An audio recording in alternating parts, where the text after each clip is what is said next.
नमस्कार. माय मराठी स्कूल माझी मराठी शाळा या युट्यूब चॅनलवर आपणा सगळ्यांचं स्वागत आहे. आज आपण पाहणार आहोत इयत्ता 6वी विषय गणित घटक कोन आणि उपघटक कोनाचे प्रकार. तर प्रत्यक्षात व्हिडिओला सुरुवात करूया. जरा आठवूया. कोन. खालील चित्रात दिसणारे कोन पहा, त्यांचा प्रकार ओळखून त्या चित्राखाली लिहा.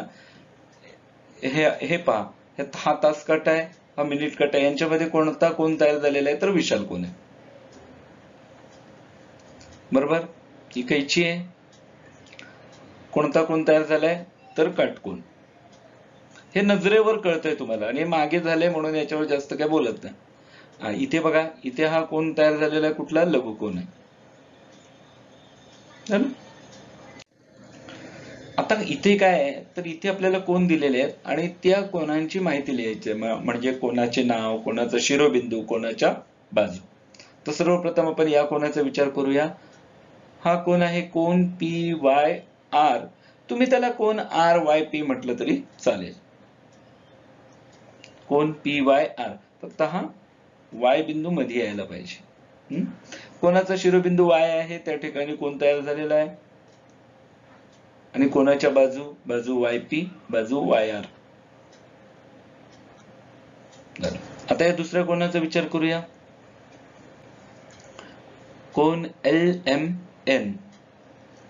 तुम्ही कोन NML लिहिलं तरी बरोबर आहे. कोन कुठे तयार झाला? या M बिंदूपाशी, म्हणजेच कोणाचा शिरोबिंदू M आहे आणि कोणाच्या बाजू ML आणि बाजू MN. बरोबर आहे.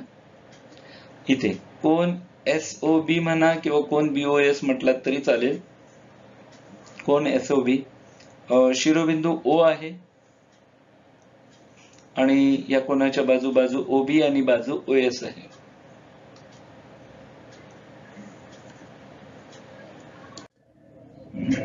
आता बघा, आपण ही दोरी दिसते, बरोबर आहे.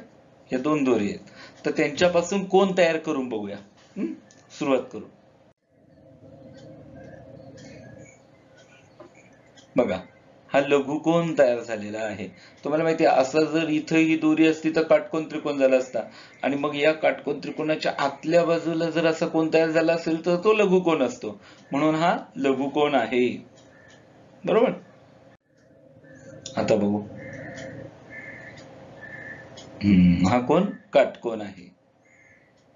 बरं. आता हा जो असा कोन तयार झालाय तो विशाल कोन आहे.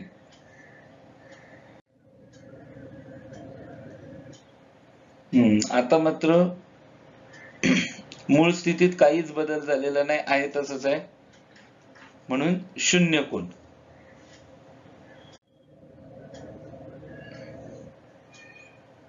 आता बघा, हा सरळ कोन 180 अंशाचा असा कोन असतो, तो सरळ कोन. हा आहे प्रविशाल कोन.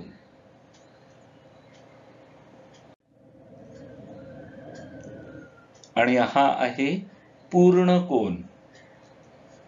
पूर्ण कोन. आता या दोन पेन्सिलचा वापर करून आपण प्रत्यक्षात कोन पाहूया. बघा, पेन्सिल जशा आहेत तशा त्यांच्या मूळ स्थितीत बदल झालेला नाही, म्हणजे हा कोन कोणता आहे? शून्य कोन. आकृतीमध्ये दोन्ही काड्या एकमेकींवर स्थिर असून त्यांच्या मूळ स्थितीत कोणताच बदल झाला नाही. या स्थितीत काड्यांमधील कोनाला शून्य कोन म्हणतात. शून्य कोन आहे. बरोबर आहे. दोन्ही काड्या एकमेकींवर स्थिर असून त्यांची जी मूळ स्थिती आहे त्याच्यात कोणत्याही प्रकारे बदल झालेला नाही. शून्य कोनाचे माप 0 अंश असे लिहितात. ठीक आहे.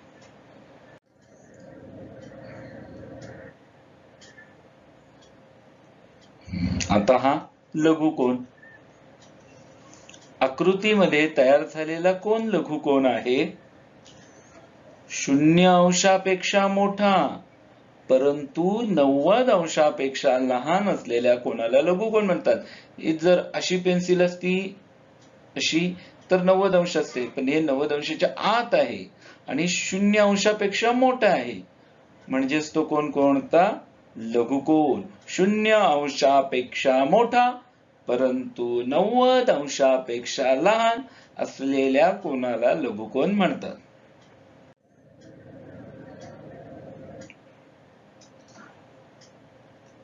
बघा, हा काटकोन आहे. आकृतीमध्ये तयार झालेला कोन काटकोन आहे. 90 अंशाच्या कोनाला काटकोन म्हणतात. तुम्ही कोनमापक घेतलात आणि मोजून पाहिलं तर 90 अंशाचं माप असणार आहे.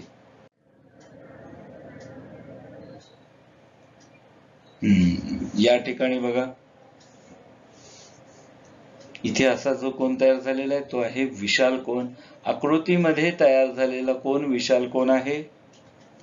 90 अंशापेक्षा मोठा परंतु 180 अंशापेक्षा लहान असलेल्या कोनाला विशाल कोन म्हणतात. विशाल कोन कशाला म्हणायचं तर 90 अंशापेक्षा मोठा परंतु 180 अंशापेक्षा लहान असलेल्या कोनाला विशाल कोन म्हणतात.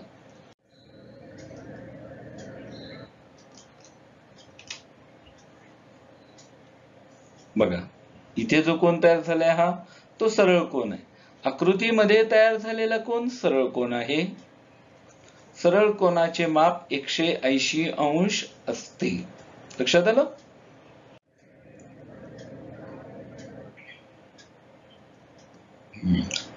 असं माप आहे बघा. प्रविशाल कोन. आकृतीमध्ये तयार झालेला कोन प्रविशाल कोन आहे. प्रविशाल कोन 180 अंशापेक्षा मोठा व 360 अंशापेक्षा लहान असतो.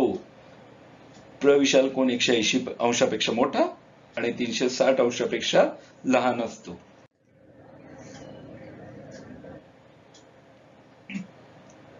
हा हे पूर्ण कोन असं फिरून पुन्हा आहे ते तिथे चाललेलं आहे.